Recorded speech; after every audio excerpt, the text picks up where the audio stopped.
Le site avait déjà été évacué 18 fois depuis avril. Mais ce mardi, la préfecture a décidé d'employer les grands moyens, près de 200 agents de la force publique et un dispositif renforcé pour éviter les retours.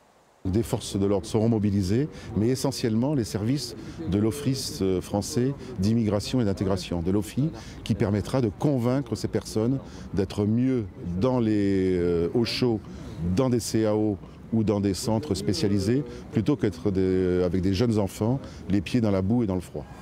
Au total, 557 personnes sont montées dans les bus aujourd'hui. Direction, une cinquantaine de centres d'accueil partout en France.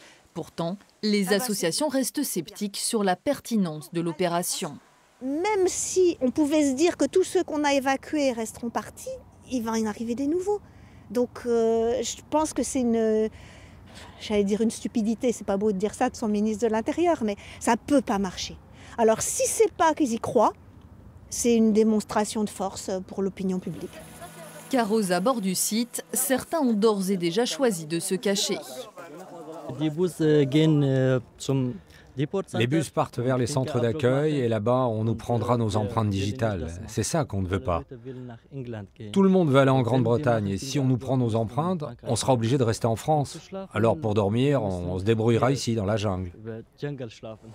D'ici une dizaine de jours, la mairie de Grande-Synthe devrait leur aménager un espace. Malgré l'évacuation, les travaux continuaient aujourd'hui.